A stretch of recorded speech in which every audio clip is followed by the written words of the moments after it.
स्वागत गर्दा गर्नुभयो डाक्टर राहुलले।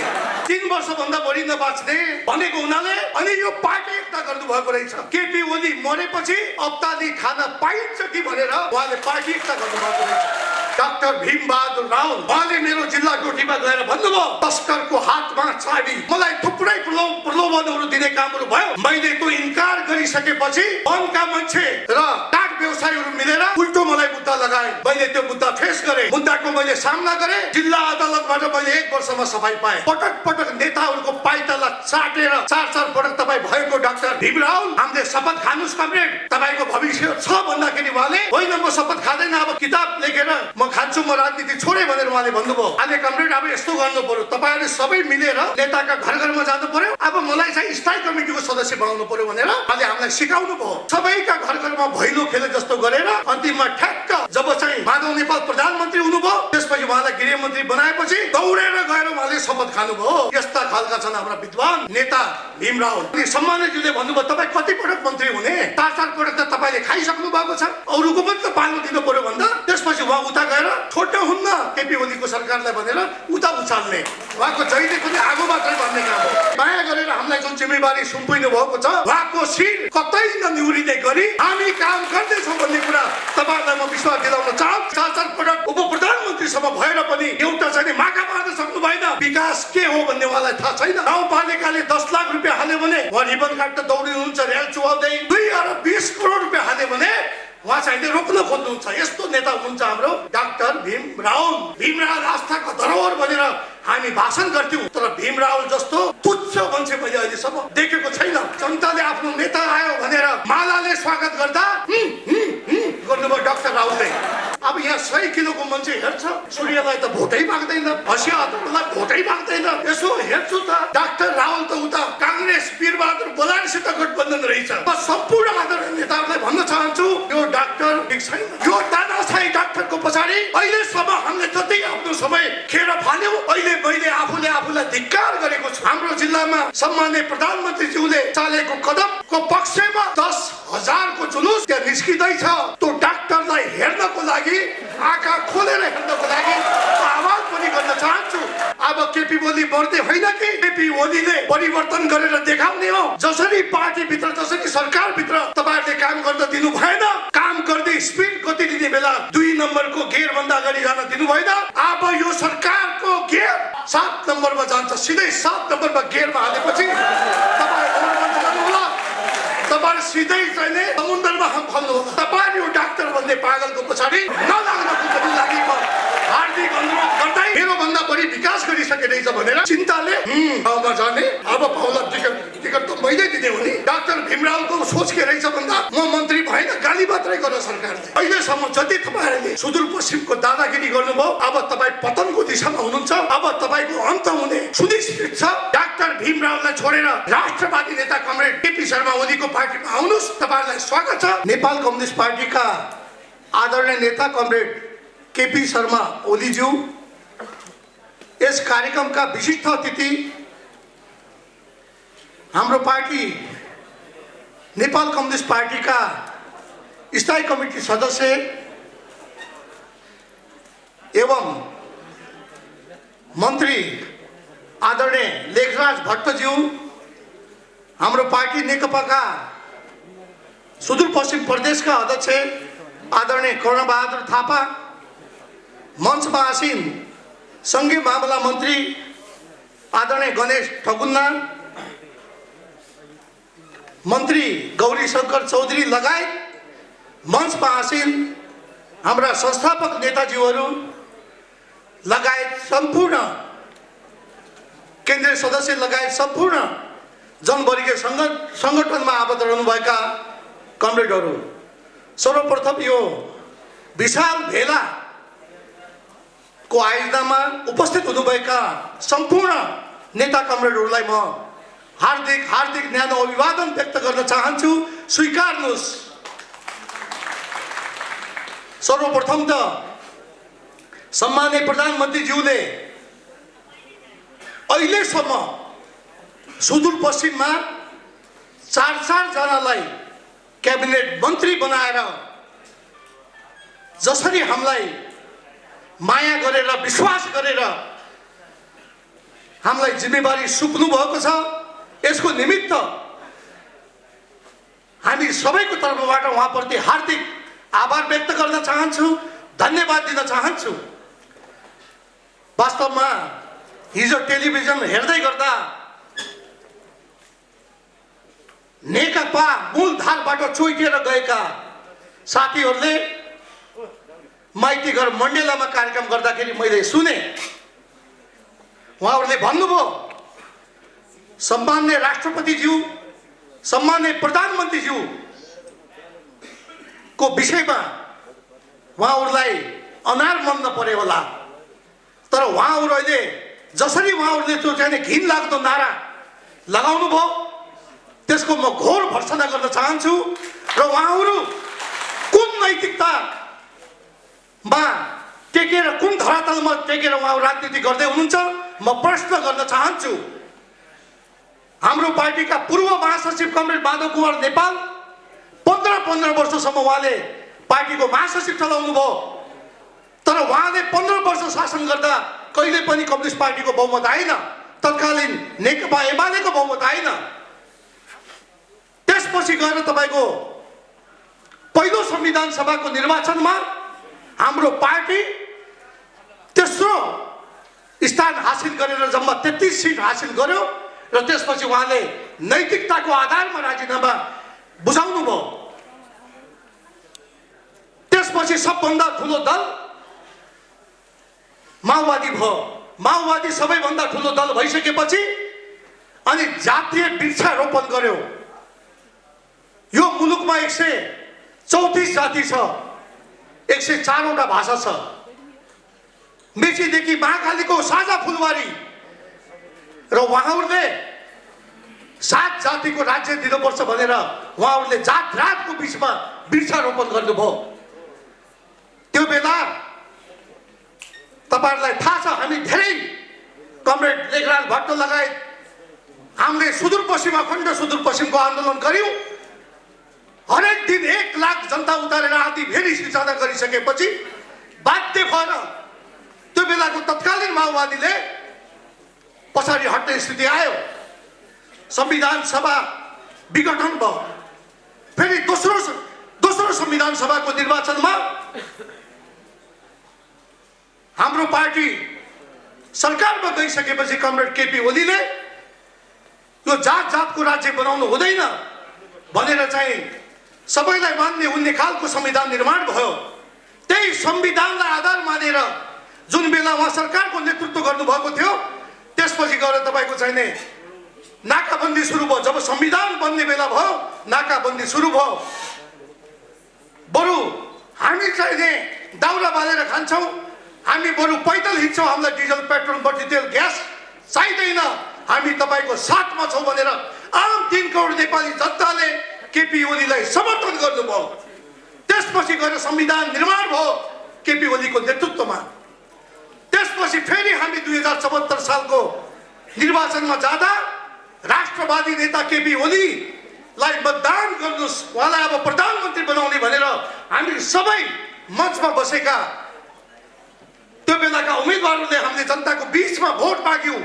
जनताले केपी ओलीको नाममा हामीलाई निर्वाचित गरेर पठायो। हामी निर्वाचित भइसकेपछि कमरेड केपी ओली प्रधानमन्त्री हुनुभयो। प्रधानमन्त्री भइसकेपछि जसरी राष्ट्र देश र जनताको निमित्त विकास निर्माणको कामदेखि लिएर राष्ट्रियताको सवालमा उहाँ चाहिँ खम्बा भएर पिल्लर भएर अगाडि बढ्नुभयो। त्यसपछि तपाईको चाहिँ अब केपी ओली जति सकिँदैन भनेर 2.5 वर्ष मलाई पनि चलाउन दिनुपर्छ भनेर कमरेड प्रचण्डले भन्नुभयो। त्यसपछि गएर तपाईको पछिल्लो चरणमा आउँदाखेरि अब 2.5 वर्ष होइन 5 वर्ष तपाई नै चलाउनुस् भनेर भन्नुभयो। पुरै कार्यकारी अधिकार दिइसकेपछि पनि उहाँ चाहिँ मान्नु भएन। यसो बुझ्दै जाँदाखेरि उहाँहरूको नियत के रहेछ भन्दा केपी ओलीको मृगला फेल भएको छ। अब 3 वर्षभन्दा बढी नबाच्ने भनेको हुनाले अनि यो पार्टी एकता गर्नु भएको रहेछ। केपी ओली मरेपछि अब्ताली खान पाइन्छ कि भनेर उहाँले पार्टी एकता गर्नु भएको रहेछ। उहाँ स्वयं पार्टीको अध्यक्ष हुँदाखेरि, माओवादी पार्टीको बहुमत आउँदाखेरि उहाँले आफ्ना पार्टीका कति चिरा बनाउनु भयो, कति टुक्रा बनाउनु भएको छ। उहाँले वैद्य एकातिर, बाबुराम एकातिर, विप्लव एकातिर, यस्तो खालको चाहिने उहाँले गर्नुभएको। आफ्नो पार्टी फुटाएर नेकपा एमाले जनताको पार्टी फुटाउनको लागि उहाँ यो घरमा प्रवेश गर्नुभएको रहेछ।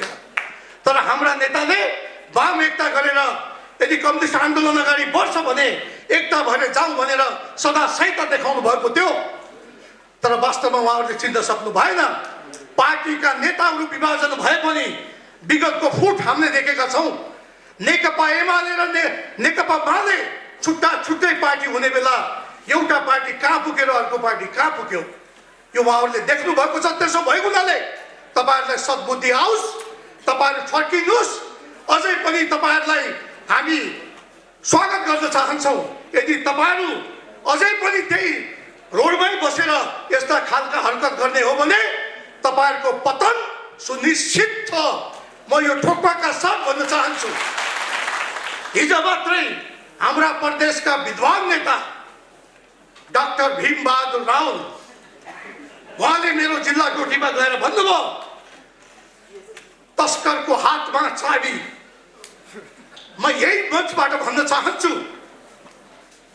2054 सालमा यस्तै खालको जङ्गल फरानी बुढामा भएको थियो। त्यसका विरुद्धमा मैले आवाज उठाएँ। मलाई थुप्रै प्रलोभनहरू दिने कामहरू भयो। मैले त्यो इन्कार गरिसकेपछि वनका मान्छे र काठ व्यवसायीहरू मिलेर उल्टो मलाई मुद्दा लगाए। मैले त्यो मुद्दा फेस गरेँ। 9 लाख रुपियाँ धरौटी राखेर म त्यो मुद्दाको मैले सामना गरेँ। जिल्ला अदालतबाट मैले 1 वर्षमा सफाई पाएँ। त्यसपछि पुनरावेदन अदालतमा गयो। पुनरावेदनमा पनि मैले सफाई पाएँ।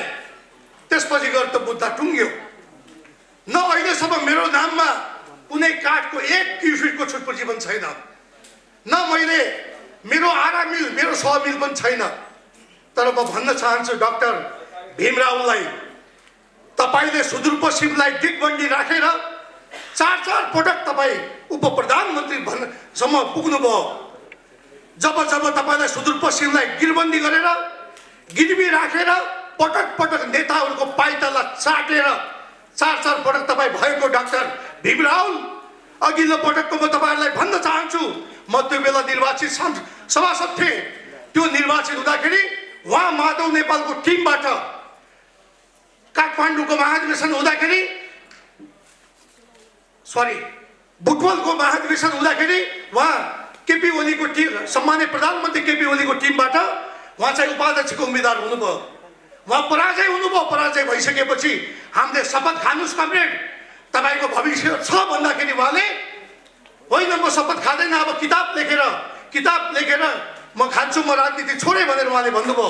म लगायत थुप्रै मान्नेहरू, दैलेखको राजबहादुर बुढा, कैलालीको हाम्रो मान्ने नारद मुनि राणा लगायत अछामको शेरबहादुर कुँवर, हामी सबैले भीमरावलाई सम्झाउँदा नमानेपछि अनि उहाँले मलाई बोलाएर भन्नुभयो, अहिले कमरेड अब यस्तो गर्नु पर्यो, तपाईँहरूले सबै मिलेर नेताका घर घरमा जानु पर्यो, अब मलाई चाहिँ स्थायी कमिटीको सदस्य बनाउनु पर्यो भनेर उहाँले हामीलाई सिकाउनु भयो।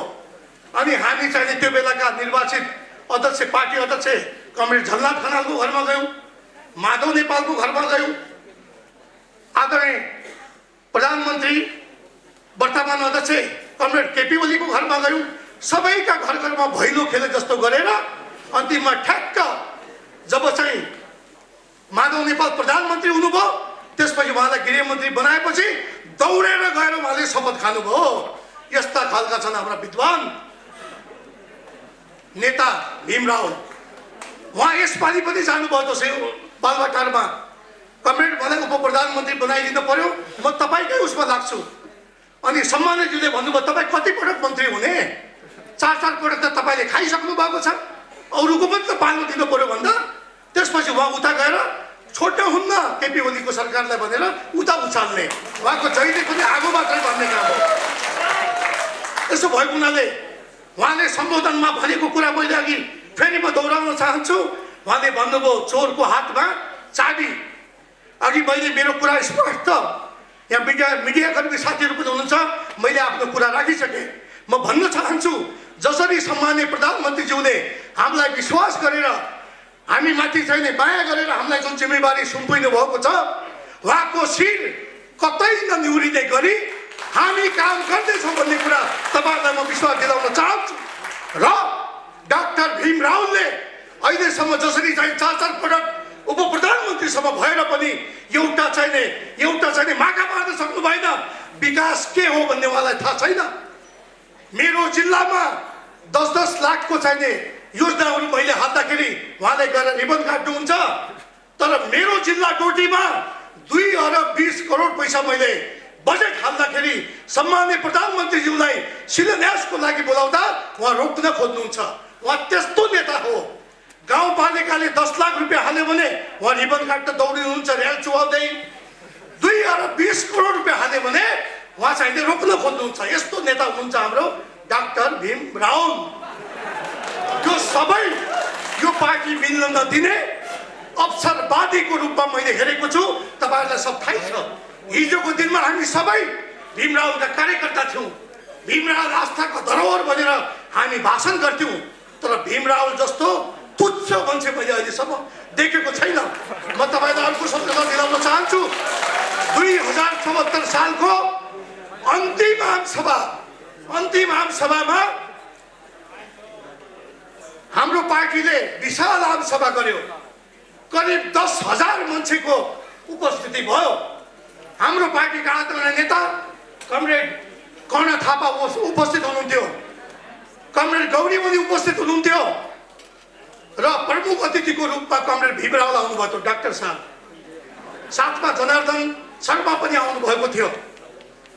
र उहाँ त्यहाँ आउन साथ जब 10,000 को भेल उहाँले देख्नुभयो उहाँ त कालो निलो भएर छटपटाउनु भयो।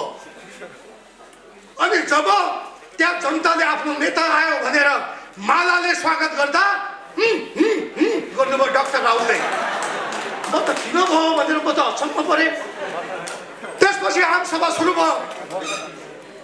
कमरेड जनार्दन शर्माले प्रेमाले दोस्रो पटक संविधान सभामा निर्वाचित हुँदा आफू मगर जातिको मान्छे भएर पनि कहिले पनि जातको राज्य बनाउनु पर्छ भनेर उहाँले भन्नु भएन। यदि जातको वृक्षारोपण हुन्छ, यदि जातको राज्य हुन्छ भने संविधान सभाको सदस्यबाट राजीनामा दिन्छु भनेर प्रेमाले भन्नुभयो भनेर उहाँले भोट माग्नुभयो। जनताले ताली बजाए, स्वागत गरे। जब डाक्टर भीम रावलको भाषण गर्ने पालो आयो, डोटी जिल्ला की महिला मेयर कमरेड मन्जु मलासी यस्ती, कमरेड मन्जु मलासी उस्ती। अब यहाँ 100 किलोको मान्छे हेर्छ, सूर्यलाई त भोटै माग्दैन, हँसिया आतंकलाई भोटै माग्दैन। यसो हेर्छु त डाक्टर रावल त उता काङ्ग्रेस वीरबहादुर बलानसित गठबन्धन रहेछ। यस्तो खालको हाम्रो डाक्टर भीम रावल। त्यसो भएको हुनाले म सम्पूर्ण आदरणीय नेताहरूलाई भन्न चाहन्छु यो डाक्टर ठिक छैन।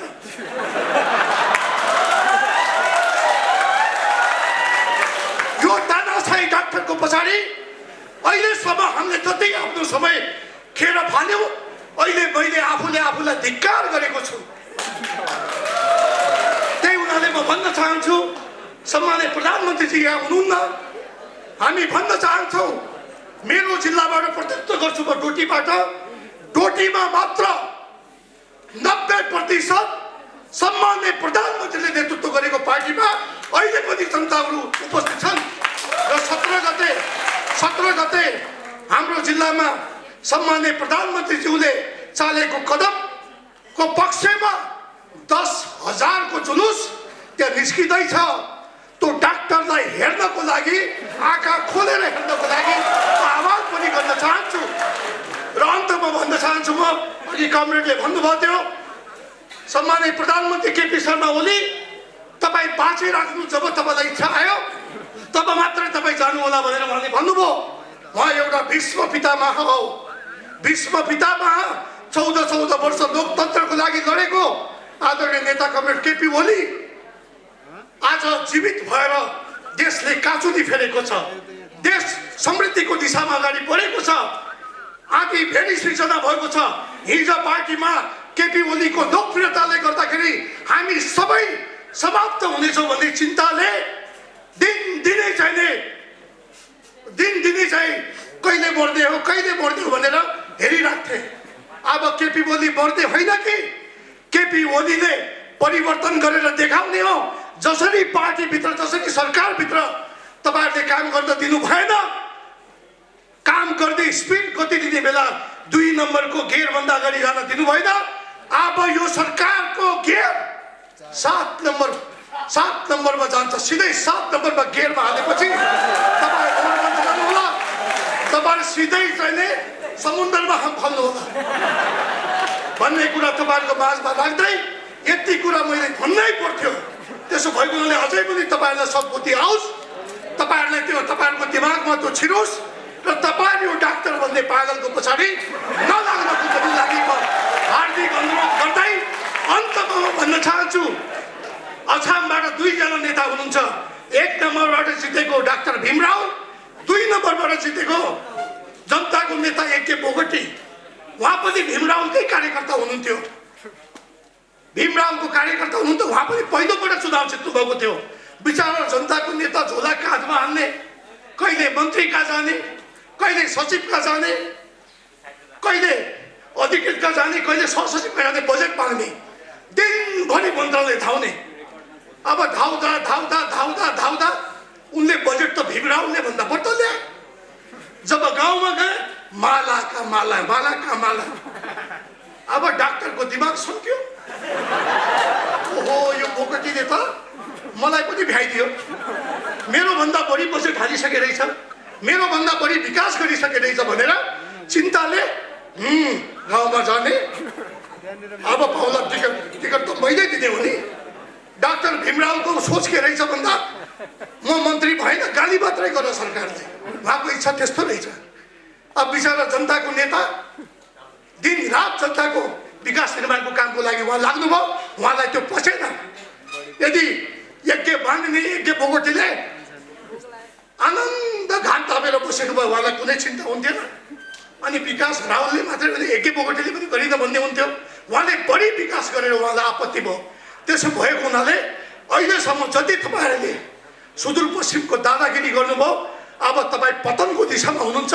अब तपाईको अन्त हुने सुनिश्चित छ। अहिले पनि जति पनि साथीहरु डाक्टर भीमरावका पछाडि लाग्नु भएको छ, कृपया यही मञ्चबाट म भन्न चाहन्छु, डाक्टर भीमरावलाई छोडेर राष्ट्रवादी नेता कमरेड केपी शर्मा ओलीको पार्टीमा आउनुस्। तपाईहरुलाई स्वागत छ र सरकारले निर्वाचनको मिति तय गरिसकेको छ। आउने निर्वाचनमा कमरेड केपी ओलीको पार्टीले 2/3 बहुमत ल्याउने कुरा सुनिश्चित छ भन्ने कुरा तपाईहरुको माझमा राख्दै मैले लामो समय लिएको हुनाले म कार्यक्रमका सञ्चालकसित क्षमा माग्दै म आफ्नो भनाइ यही अन्त गर्छु। धन्यवाद। लाल सलाम।